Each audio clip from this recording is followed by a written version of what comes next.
boy, oh boy. Look, and the wrong camera comes up. Are you kidding me? What is happening in my world today? Here we go.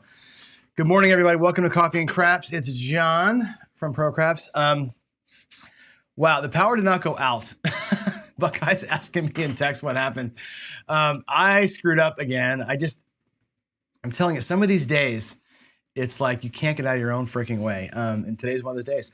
I didn't hit the wrong button this time. It doesn't matter. I did something dumb on the tech side. I had it set up to where the field or the scene that was going to show get the show started was in the wrong order. So it did the intro and then quit the show. So that's bad on me. So here we go.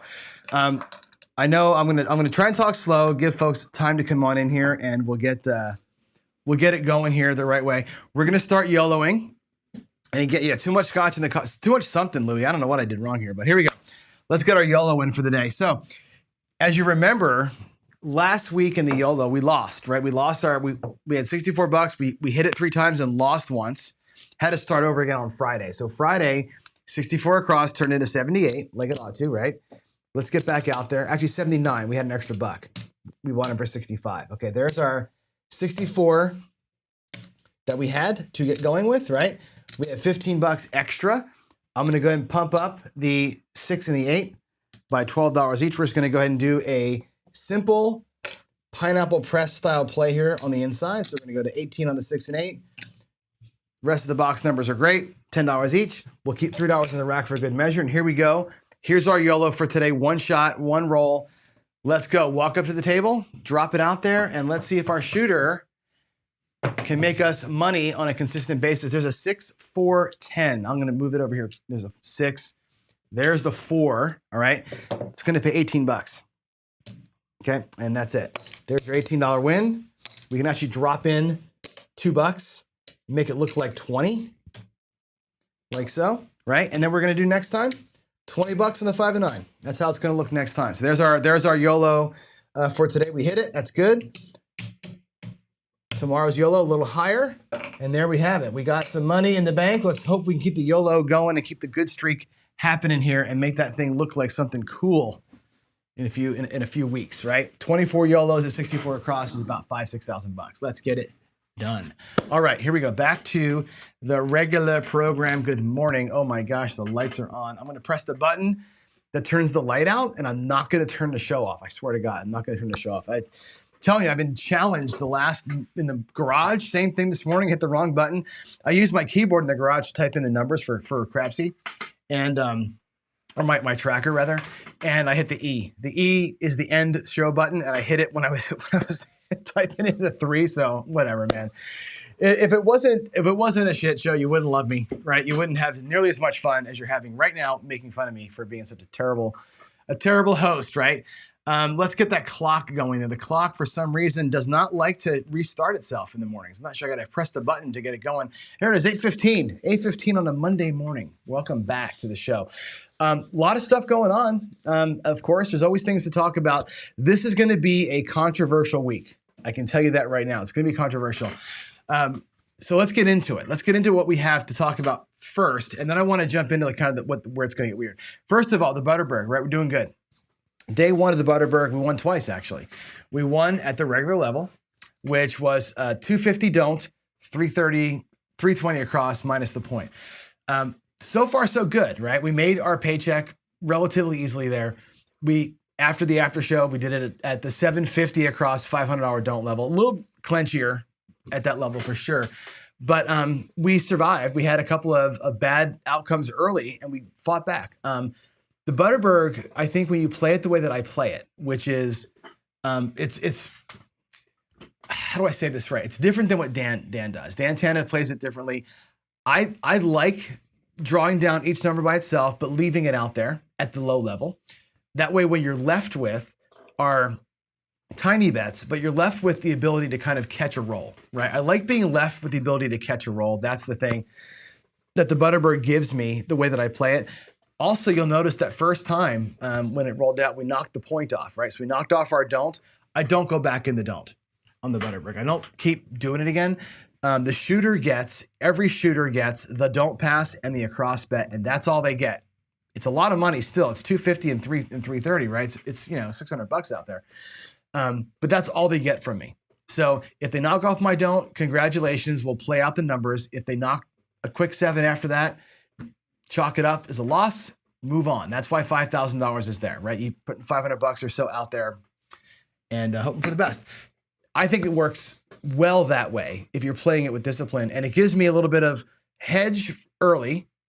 It lets me switch to the right side, but also keep that dark play in place. That don't pass bet's really there to kind of scoop up in the end, as you saw it did it twice today. So couldn't be happier with how the Butterberg worked out day one. Day one, we got 5 days to go. What else is happening? We have a new champion in Friday Night Fights. We have Corey. Corey got beat by his nemesis, Galen R. So Galen R is up against Dr. S. I got to write to Dr. S. I haven't talked to him. I haven't really talked to Dr. S since we ran his strategy. We ran his strategy on the Paycheck, and he wasn't happy with me with the way that I ran it the one day. But I haven't talked to him since. I'm going to reach out to him to make sure he's still up for the King of the Mountain. And yeah, he'll be playing Galen R on Friday night. That'll be pretty cool. The Paycheck. I want to change the Paycheck a little bit. Let's talk about this. Joe, good morning again. Sorry that I screwed up. Anyway, the daily Paycheck, I want to make a small change to it. We're getting to the end. We're getting to the end where we've got, let's look at the calendar, right? We're at May 15th. So I've got this week. Let me pull the calendar up. This week, I've got this week, next week. Whoa, geez. Let's see how many weeks we have. I think we've got 4 weeks to go, right? May, I've got next week. This week's Butterberg. Next week, the 22nd, is going to be Corey's strategy. I'm going to run out the, I think next week we're going to do the switch to the dark side that Sith Lord SV is known for. The week of the 29th, Waylon's got a new one that I may run. And then we get into the last 2 weeks before DiceCon, right? Then you're at the week of the 8th, week of the 12th, and I leave on the 17th, right? So there's really 5 weeks to go, and I can really, I think, fit in five of these. 5 more strategies can fit, I think, in our schedule. Then coming back from DiceCon at the end of June, what I'm going to do is on July 1st, we're going to nail it in. Here's the top 6 to 7 strategies, the ones that went undefeated or that were 4-1 and really strong and had like one weird throwing day by me, and I'm going to give them a month. We're going to go full 30 days with these strategies for 2 reasons. One is I want to give them the benefit of a longer term test, right? Even 1 week is not enough, right? We do them here a lot of times for a day and we say, hey, it's a great strategy. Or Waylon put the strategy out and he wins and you're like, oh, that's awesome. That's great. How about if we look at it 30 days in a row and see if that thing can win 30 days back to back to back to back, right? Or 28 out of 30 or something like that. That's gonna be the first change to the Daily Paycheck Show. The first change is that. The second change is we're gonna start small. I was talking to a few different people, and I think it's valuable to show you this piece of it, right? I wanna build a bankroll. I wanna go, we're gonna start the bankroll at probably $5,000. I'm gonna reset the 401g account and the expenses account and all those things. We're gonna run them at a $5,000 starting master bankroll, maybe 10. I'm not sure, maybe 10 is the better number. But I'm going to buy in for about $1,000 to $1,250 every time, roughly, which means our bets are going to be $10 to $25 size bets, roughly, right? We're going to try and stay within bankroll, and I'm going to try and build that $5,000 or $10,000 starting into the $100,000. We're going to build the 100K bankroll from the tiny bets, and I think the important piece of that is going to be seeing how the bet sizes grow as we grow. So in other words, if we start at, let's say we start at $10,000 and I buy in for $1,000. So 1/10 of our master bankroll goes out there. Let's say we win $500, or it's a terrible example. Let's say we win $500 and now our master bankroll is $10,500. Okay. Well, that means 1/10 of our bankroll is now $10.50, right? And though it's not a huge difference, your average bet size can go up. And once that bankroll, let's say it gets to 12,000, now my buy-in's 1,200 instead of 1,000. Now my average bet's $15 instead of 10. And as you go through and the bankroll gets bigger, the bet sizes can also grow, which means we can move into different strategies. Okay. Duracell wants to know why one separate each month. And I will do this, by the way. And I think what I'm going to do, Duracell, is my plan is, and again, I'm getting to this here all in one shot. My plan is to log the rolls separately. I didn't put it in here, but I'm going to log the rolls. Of course, they're going to win crapsies. You can see the plays. but I'm going to double enter everything. So I'm going to reset everything. I'm going to start a new roll tracker just for this, and I'm going to enter the rolls into the roll tracker. I'm going to have all the strategies that we're going to play for the month or for the next 6 or 7 months, WinCraft's scripts written for them. And we're going to run every day after I get out there and do it. We're going to come back in here, and in the recap section, I'm going to say, here's how today went. We're going to always talk about how it went. And then I'm going to put those rolls right into WinCrafts, and that roll file is going to get bigger as we go. 6 months of rolls are going to get in there. We're going to run all the Paycheck strategies against all the Paycheck rolls all the time. So although you're going to see them live, thrown out live, with your eyes, watch it every day for 30 days, you're going to see all of them together against the same set of rolls. So it's going to be this kind of a big, giant test as we go through it. So they will all be subjected to the same rolls. I just can't do it at the same exact time. I will always roll one out live for you. That's the plan. The plan is going to be to build the bankroll, build from 5 or 10K to 100, and then play Paycheck style from there. Can we go from 5 or 10K to 100 is the question. I think bet sizing is going to be a thing. I think you're going to find that some strategies you can't play at the low level, right? And I'll give you an example. I don't think the Red Cross is going to work at $1,000 level. I mean, it works, but your bet wins, your wins are $20, 20 bucks. It's going to take too long. That strategy is too volatile at the low levels. When you're betting and you're winning 100 per clip, that strategy is a rock star. When you can afford to take your don't pass from 100 to 1,200, it starts paying off pretty good down there, right? I don't think at $1,000 that strategy is going to work so well, right? So I think some things like the come ladder work way better. Horseman works way better at the small scale than at the big scale. So we're going to find ourselves playing things at the small level that we're not going to play when we have bigger money, and some big money plays just will not work. I can't play the dolly, right, at a $25 table with a $1,000 bankroll. So that's, I think, what's going to happen. I think that's how we're going to do it. We're going to try and scale our bets as we go. I think some strategies can't be played early. They'll play better late. We'll see. We'll see if I'm right about that. Yeah, the roll file, by the way, I will make the roll file, and I will make all of the strategy files available. So once we do this, I'll put it somewhere on the CGTV website. I'll put that stuff so you can download everything. Maybe it'll be on GitHub or something, but I'll make sure you can download them all. The roll files and the things, all that will be ready so you guys can all use it against the baseline.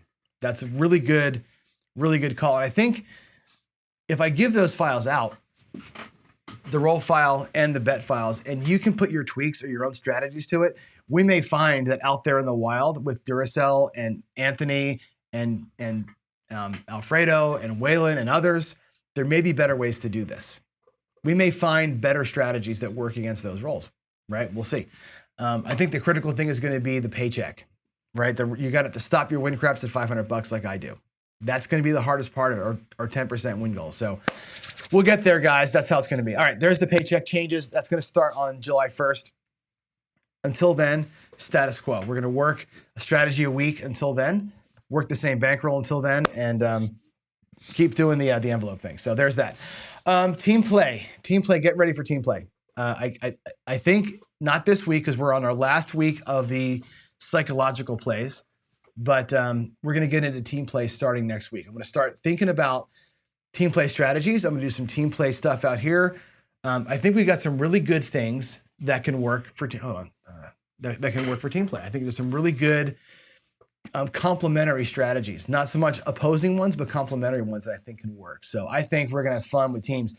And I have some ideas for team play game like quarter 1, quarter 2, quarter 3 kind of things like football.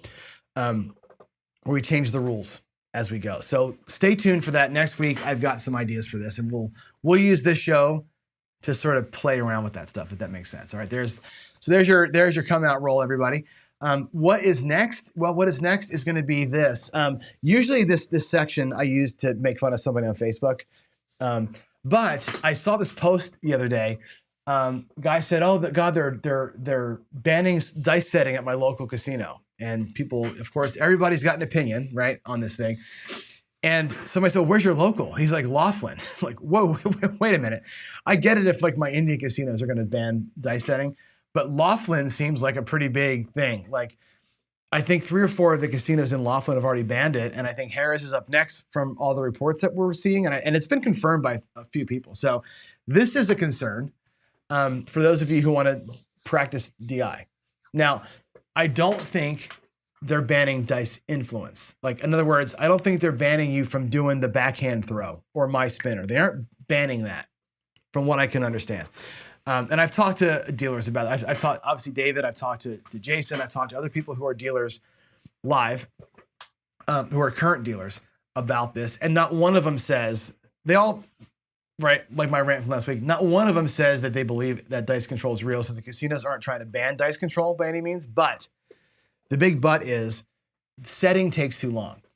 So they're banning setting. They don't care how you throw, but they're banning the setting of the dice, which means two things. One, set your dice quick. And I have a video that I put out, God, 2 years ago, where I put the challenge out there. How many dice sets, how many hard way sets can you make in 30 seconds? Right? And honestly, I'm up to 16. I can make 16 hard way sets in 30 seconds. I'm that fast at it now from a random pile of dice. You've got to be quick. Yeah, Duracell's got it right. You've got to be quick, right? It's all about pace of play. It's all about getting 45 to 60 rolls an hour in. That's all it's about, right? So if you want to set the dice, the number one thing you can practice. Brian from Hawaii Crap Shoot was asked this in a poll the other day on Facebook or on YouTube. What's the most important part of dice influence? Is it the release, the grip, the toss, the blah, blah, blah, the blah, blah, blah? The most important thing is your set, right? It's the set that you use, I think, is critical. And I think getting to your set, more critical. You need to practice, literally practice getting those dice set. Getting the dice set is fat. Like, slide yourself 2 dice, randomly slide them in there. Look at what's on the dice and get them set in a second. If you can't do it in 1 or 2 seconds, you're gonna have a problem, because I'm telling you, this right here is gonna be a thing. This is gonna be a thing across everywhere. You can bet your ass that every casino in town, and I mean every town, is gonna ban dice setting pretty soon, because we take too long, right? Even people, you look at the comments of the thread where I found this comment, even the players are like, angry. Like, you people take too effing long and blah, blah, blah, blah. I get it. It's frustrating when you watch somebody take 30 seconds, get their dice set and the grip and all that. Be fast. Please be fast. Work your skill, man. Work your trade. Be quick at it. Get it done. It shouldn't be that hard. It should not be that hard to get your dice set and in your hands. Joe, Craftsmaster Journey. Well, yeah, as far as success, mechanics are probably most important, but if people aren't getting their dice set quick enough, they're going to not let you do it. You got to, I think part of your series, Joe, has got to be that. You got to show us how you practice getting your sets. I should do it too. I should show you my morning warm-up routine is crazy. You should watch me warm up. I practice my setting, I practice my flicking, I do all the things to get ready to throw. That's a big deal, man. That's a big deal, guys. If you're trying to be an influence shooter, you've got to practice your setting and you got to be quick. And I say, let them ban it. If they want to ban it, ban it. I'm not going to be affected by it, because I can take the dice. And for me, no matter what die's facing up, if I'm looking at a 5 that's up on the table like this, I don't care what this other die is. I can always find the 5 or the 2, right? I have 2 chances at it. I can just go stack it right up there. And a 2-5 stacked, right? Or 2-2 stacked is, to me, the same set. It's still a hard way set, and it still works for me. Get quick at what you do. That's such an important thing. And players, by the way, shouldn't be mad at this. I know players get pissed off at other players being slow. I want you to think about something. I'm going to plant a little seed here. Players who get mad at other players for taking too long to set the dice are kind of dumb. I mean that in the nicest possible way. Casinos, I get, right? The more rolls per hour, the more money they make. If a casino wants you to go faster, if a casino wants you to do anything, right? Go faster, not set the dice, whatever. It's because they make more money, right? Casinos want 60 rolls an hour because they make more money than 45 rolls an hour. A player who wants 60 rolls an hour is looking to lose their money faster. So you should be happy that we're taking longer, frankly, as a group, because you're going to lose your money a little slower. Because the players who want their money out there so fast, they're the ones that are betting too stupidly anyway and losing. Just be aware of that, right? The slower the table goes, the slower your bleed out's going to be, and that's it. Yeah, are you talking about setting quick though, Joe? I mean, that's the question I've got, right? It's the quick setting. Quick setting. I think you got to put yourself on a timer. Put yourself on a timer. Yeah, this is dumb too, Mark. That's the thing. I'm with the guys on this one here. Set the dice all careful. The one dealer even said in that thread, he's like, man, he's like, I take my time with the stick. He's like, I can watch a player set their dice and I can get them the set they want with the stick. The guys with the stick are great, right? They can give you the dice back with your set on it. And he's like, and then they shake them up or throw them against the wall anyway. It's stupid. It's stupid. So yeah, let's be better. Joe, thanks for confirming that. That's important, man. Practice, practice, practice. Get into the set quick. Don't waste time. All right, here we go. What's next? What's next on my list here? Things to talk about. Let's get back into the actual thing here. And I want to really dig today. I'm not going to do a lot of dice throwing today, by the way, but I want to get into this topic. It's important. And I want to always reiterate what I've been saying the last month. You should be able to give this segment yourselves, but I can't say it enough. Know why you're going to the casino. I went over the weekend, right, to make a little bit of bankroll play, right? We have, like, using Jacob's advice, right? We have a couple of huge bills coming up, right? We're having our whole yard tore apart and redone, right? We need money for that. And my wife's car, the engine light came on. It's a diesel. It's in the shop. I know it's going to cost us $1,000 to get that damn thing fixed. So I'm up, right, making some extra cash up there. I'm not looking at a home run. I'm looking to get some consistent wins over the next few days. Right? Know why you're going to the casino, please. If you want disposable income, you want comps, you want the chip porn, whatever, right? You know how I feel about the chip porn. Some people get really mad at me, by the way, for my stance on chip porn, but to me, it grosses me out for whatever reason. Anyway, know why you're going. Know why you're going. It's an important thing. Know who you are. Know who you are, right? If you're cautious, aggressive, if you're kind of the dial-in, the thinker guy, if you're a math-only player. Today I want to talk about, and this whole week, about the feel players, the players who play with some feel, okay? They're looking to catch a trend or spot a trend. God forbid you say that. I want to spot a trend and jump on it, right? Jesus, the people will come after you crazy, right? If you're a streak bettor or if you're a controlled thrower, you got to feel about the table. This is like Ed is in this category. Ed is looking to create a trend through controlled throwing, right? He's got this thing this way, right? That's what a controlled shooter like Ed or like Alfredo will do, right? They're trying to create a trend. Mudslide Max says he wants to create variance. I say it like this: if you're betting, you're looking to create yourself a betting trend. That's what Ed and those guys do. But other guys like Blacklight and Nemo, they're looking to spot what's happening on the table and jump in, right? And make a bet based on what they're seeing, right? Some guys like me don't think that that's possible. I'm not a believer in trend betting. I am a believer in streak betting. I'm a believer that things happen in series, not because of anything, but because they just do. And I like to try and catch a streak whenever I can. So I'm what I would term myself one of the best streak bettors in the world. I'm not a good trend bettor. Blacklight will look at the table and go, oh, the 9's coming in the next 3 rolls. And he hops the 9 3 times and he gets a 9. I'm not that guy. I'm not that guy at all. But I bet streaks, and that's how I do it. Sideshow's here. I just noticed here. You prefer a table with a dice setter. It shows me that's good. That's a vibe thing, right? I love that. That's really, really a cool point to make there. Skill says it's people who roll the dice backwards looking for how the dice are rolling randomly and then throw the dice. So, and I've talked to a guy who does this after the fact, right? When I was in Philly, playing at Philly Live, a guy was doing this. And after we all cashed out, we colored up at the same time, not on purpose. And I asked him why he does that. And he said the 7's coming every 6 times. He's looking for a 7 to come, and then he throws the dice. He's trying to knock the 7 out and not see 2 7s in a row. Some guys are looking to see a combination.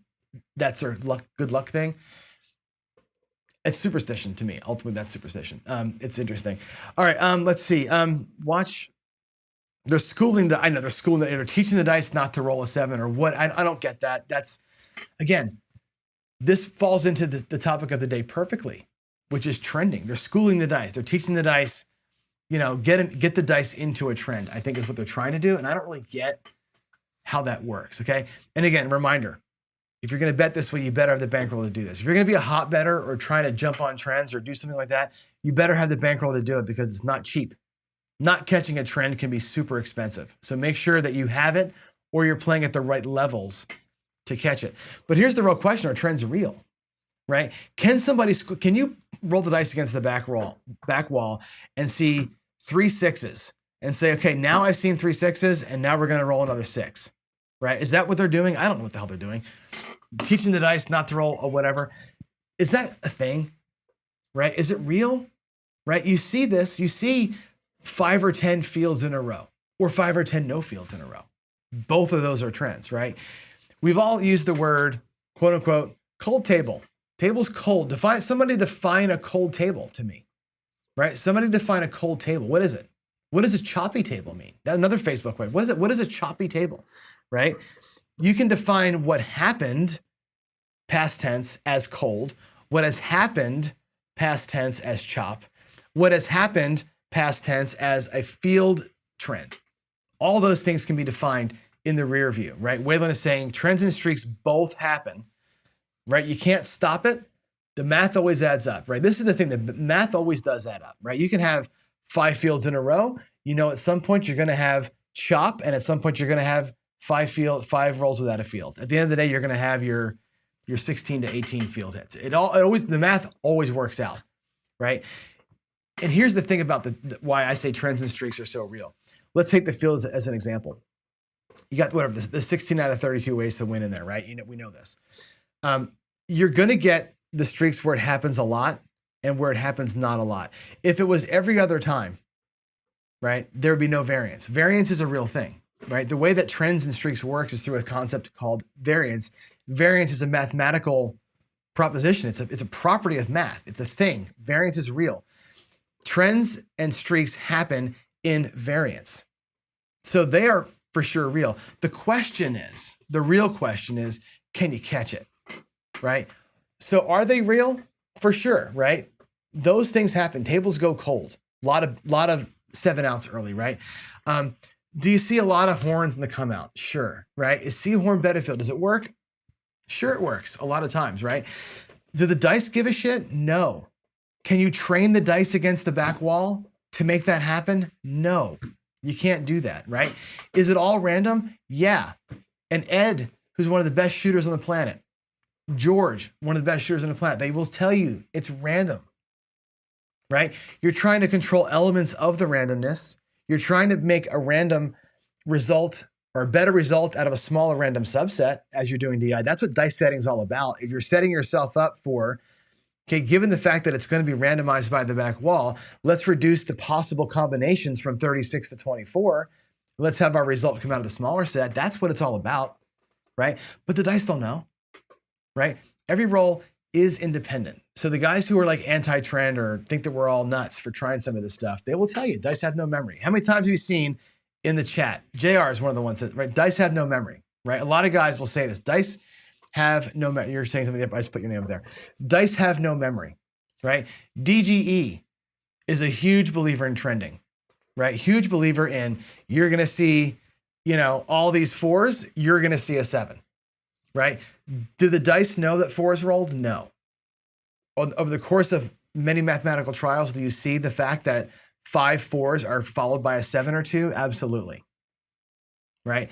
Can you prove that is going to happen? No. Does the history? No. Because on the very next roll of the dice, the 4 has the exact same chance to roll as it did on the first rolls where it came out, right? But Waylon, go back to your point, it happens.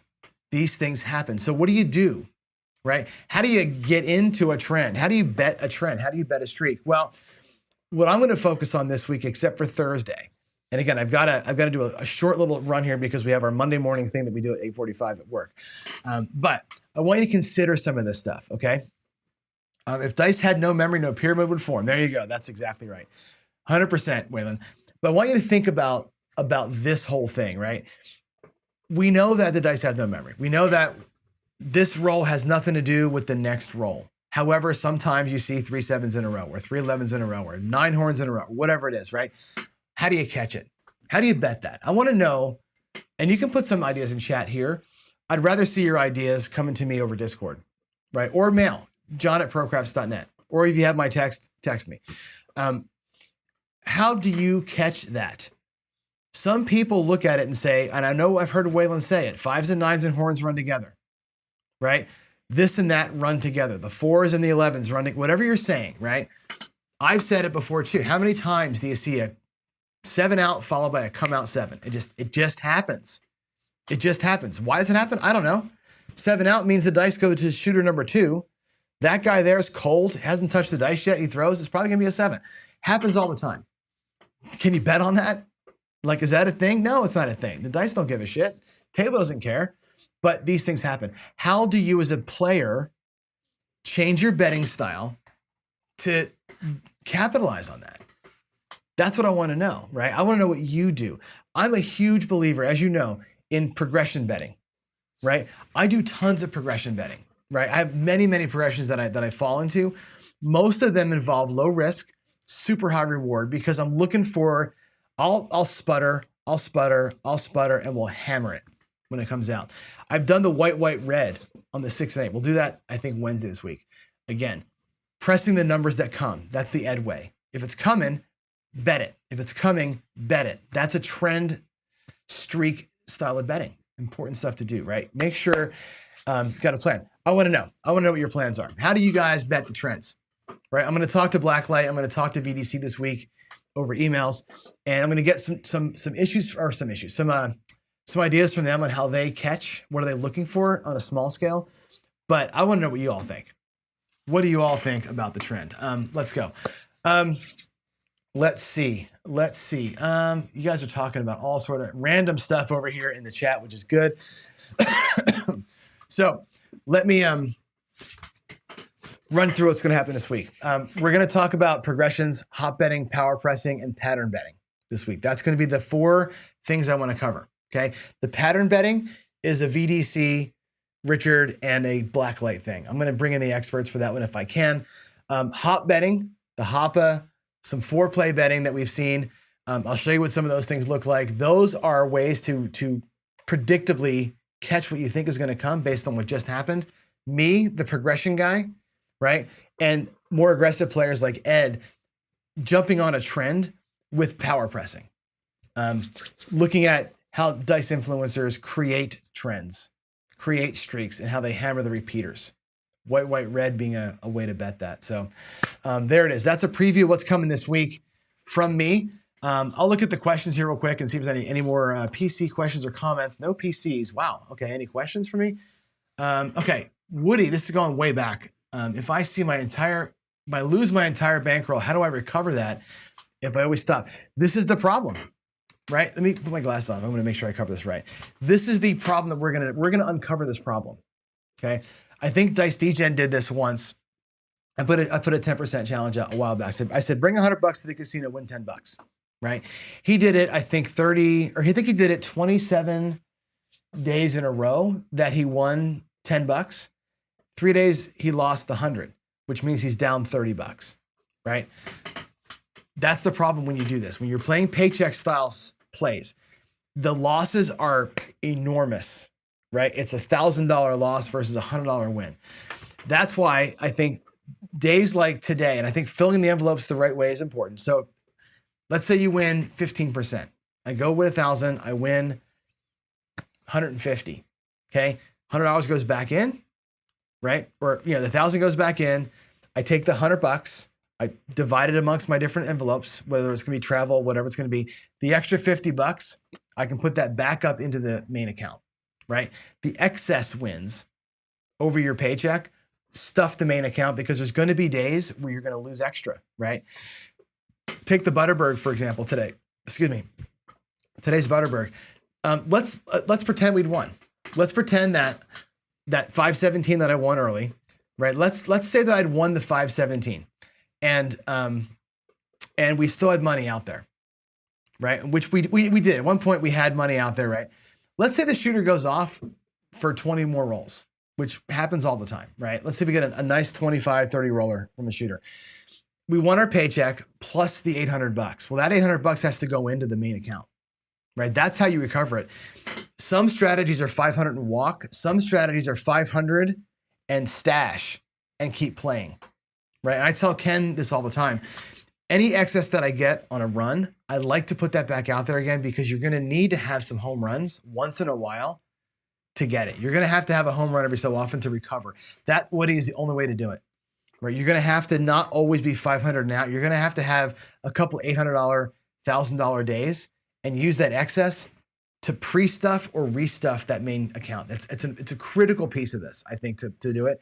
I think when I do my longer run with the month long, you'll see how that's going to work. I'm going to lose a few times, and we're going to have to push it back up and make it happen. So hopefully you'll see that as it goes up. Skill says, look at my previous question. He didn't put a Q. Oh God, how am I going to find that, Skill? Hold on, let me wind back a little bit. Skill says, should we read the variance patterns on the bubble craps tables? Yes. I will. I'm still talking to Jen about this, but yeah, Jennifer, the Justice Jen plays bubble craps religiously and wins really good. Bubble craps machines, I don't want to speak out of school. Okay. I believe they're not rigged, but I believe they're on RNGs. Right? David from Casino Quest has said the individual bubbles are on random number generators, right? Which means that they're rigged, right? The individual bubble is rigged for sure. If it's on RNG, it's designed to win and lose at certain rates, which means you can look at the strip and not guess what's coming. But if it's got a massive right side run in it, you know that thing is going to correct itself, right? If a machine is on a payout schedule, it's got to pay 95%, whatever. And it's on some massive run, it's got to catch up at some point, right? The machines will catch up. If it's an RNG, it'll catch up. The bubble craps where it's in the middle and you're kind of sitting around it, that not really stadium, but that kind of team bubble craps thing, those things I've noticed, it keeps the money pretty even, right? If you're on the dark side and 5 people are playing light side, it's going to bounce back and forth pretty well. The bigger one, the stadium craps that Jen plays, that one is harder because there's 15 people playing against it, and the RNG can't work well with all those bets. And it's not going to try and screw you out of all the bets. But that thing, absolutely for sure. You watch that thing and you'll see like the 2 and the 3 are like, haven't come in forever. They're coming. You look at that thing and you see the 7s are like the little chart thing, the bubble, the pyramid chart, and the 7's way up there. You can bet a run's coming. A run of numbers is coming. That thing definitely gets into a pattern. And I don't know if it's how the dice bounce. 100%, those things get into patterns. I don't know yet that I have the way to bet that, but you can sit there and watch that thing and go, there's too many 7s. This thing's going to catch up. And it always does. That thing is bubble craps is very streaky. I don't find bubble craps to be PSO. I find it to be streaky in the spots you'd think it would be in. It's very, very interesting. I'm not ready to bet it big money yet, but I'm telling you what, you watch that thing, 100%. Yeah, Waylon, you're funny. I do. I think that they get into those patterns, man. I think that your strategy that you're playing, if you see that happening, you can get a little heavier with it. They will catch up. Those things absolutely catch up. No question. Mark the point. On the Butterberg, do I ever pull down the sister bet? No, I do not. That would be the wedge strategy. So the wedge strategy is 320 across. On any hit, you pull down both sisters to table minimum. Both sisters table minimum. Both sisters, 3 hits, you're at table minimum. That's the wedge system. It pulls them both down, and there's no don't pass. The Butterberg has always been 1, and the way that Dan Tana wrote it is he does it 640 across and I think 400 on the don't pass. And he pulls the number all the way down to zeros. And he does 3 hits and he's out, right? I like to pull them all down like I did today and leave kind of a small remnant of what was there behind so you can get a few bucks in the come through. So I like that for sure. Let's see. Ooh, yeah, right. Boy, I wish you could do it. Have you seen, Leon, the guy that did it? There's a guy that built I have to find his videos. There's a guy that on YouTube built a bubble craps machine, not the one that and Vince did a good one. Vince did the one with the bass drum, with the bass speaker. The guy that I saw built he wrote the software to do the betting screen. It looks just like the one that you play in the casino. And he built a machine that does it. I don't know that he's got them tied together, but he built the whole thing. It's freaking cool. Really, really cool. Yeah, let's see. What else is new? Videos saying it's optional to travel. That is true, Martin. That is, you can always call no action. Okay, let me tell you what. Actually, I'm late for my thing at work. Screw it. Let me show you something. I'm going to go to the table. I want to show you this, Martin. This is a great, great question. And this comes up more often than you think from people. Let's talk about this. Okay, I want to show you something interesting. Contract betting versus non-contract betting. Let's put some money out here. Okay, pay attention. Let's say we have a green chip on the pass line. Okay, at this moment, that green chip with the puck being off, you have the hammer. Okay, you're getting paid on what? 1, 2, 3, 4, 5, 6 ways to hit a 7, right? And the 2 ways to hit the 11. You have 8 ways to win, and you got the ways to lose that bet are the 2 ways to roll a 3, and the 1 way to roll a 12. 4 ways to lose it, right? You have a 2-to-1 advantage, and you're getting paid even money. Nowhere else in the world are you have a 2-to-1 advantage and getting paid even money. That's the best bet in the house for 1 roll, okay? The price that you pay for that is this. When the puck goes on, can't take the bet down. That's a contract. Once the puck is on, they gave you 2-to-1 at even money down here, right? But the price you pay for that is you can never take it down. You're stuck. It's a contract bet. Over here, the opposite is true. On the don't pass, I'll use the don't come as a better example. Let's say at point of 6. The don't pass work the same basic way. And you can actually do this here. We can do it down here too. Let's just give you the example. Puck's off, right? Here, how do you lose? Well, you lose the same way. You lose opposite. You got 6 ways to lose on the 7, 2 ways to lose on the 11. You can win on the 2 and the 3. And 3 ways to win, 8 ways to lose. You're up a crick. You're more likely to lose that bet. You're taking a huge risk there to get this bet out. Let's say they make a point of 8. Okay, now who has the hammer? Now you're getting paid even money when you have an advantage. What is your advantage? Well, your advantage is the 6 ways to roll the 7 versus the 1, 2, 3, 4, 5 ways to roll that 8. You got a 6-to-5 advantage here. 6-to-5 advantage, and you're getting even money. Casino doesn't like that, right? That's a bet that's disadvantageous to the casino. Therefore, it's not a contract. You can say, you know what? I don't like the 8. That scares me. I'm taking my bet down. You can 100% take your bet down, unless you're the shooter, okay? You can remove your bet. Matter of fact, you can say this. I've seen people do this. On the don't pass, I've seen them pull this bet down and do a $10 put bet, which you can do. You make a new contract when you do that. But I've seen folks say, I hate the 8 so much, I'm going to do this instead, right? And back it up with a bunch of odds. That's allowable. The casino will allow that. Yes, you can always say on a don't come bet, right, that travels to the 6, let's say, you can say no action. Casino will happily give you back the bet because they're at a disadvantage. They're more likely to lose this bet than win this bet. They will always give you that bet back. Anytime you want to, they'll take back a don't bet. Anytime. They're not contract bets, and there's a reason for it, and that's the reason. You have the hammer. When that bet travels up, you got the hammer, okay? Now, I will tell you this. Never, ever, ever pull a don't bet. You have the hammer. You always have the ability to win that bet. You're always the favorite to win that bet. Don't ever pull it back. There's very few times where you have the casino over a barrel, right? A travel don't bet, 60% chance to win those bets. Average 60% chance to win a don't pass bet once it's traveled through. Don't ever take that bet down. Even on the 6 or 8, it doesn't matter. You lose them sometimes, sure. Over time, that bet is a 60% winner. Don't ever take it down. Off the soapbox. There we go. All right. Let's see. I think we're done. I gotta go to do my thing here. But one last check for questions or comments, and then we're going to be out. Let's see. There's no there. There's a PC. No questions there. Good, guys. That's it. My final thoughts for today are this. Tomorrow, the rest of the week's going to be fun. We're going to rock and roll through some trend betting. We're going to do some power pressing on repeatable numbers. Again, we're going to talk about DIs trying to create a trend or create variance and bet it that way. That's going to be the ed thing, okay? We're going to talk about progression betting a streak, which is my way of playing. If I'm going to play the field or I'm going to play the line, I'm finding some way to progress those bets on my wins. I'm trying to find some way to catch 3 or 4 in a row, 2 in a row, 3 in a row, because I know those things happen. Those things always come in trends. They are in streaks. They always come in streaks, right? Bet the streak hard. when you have a chance to. We're going to talk to some people. I hope I can get them on the line about field betting.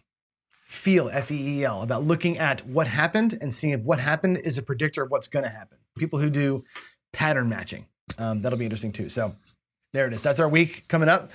I'll be on the table more tomorrow. We'll do some actual rolls. We'll get some trends. We'll get we'll look at a field for the first case and get an idea of how fast trends can happen and what they do and why the casinos love it when you spot a trend. The casinos love it. Look at the baccarat and the roulette, right? The casinos printed money when they gave you the ability to look into the past, right? Those are there because it benefits the casino, not because it benefits you, unless you're smart. All right, let's get out of here, guys. Have a good morning. Have a good Monday, and I will see you hopefully for 2 clean shows tomorrow. No hitting the wrong buttons by me tomorrow, and hopefully I'll be on point. So with that said, have a great Monday.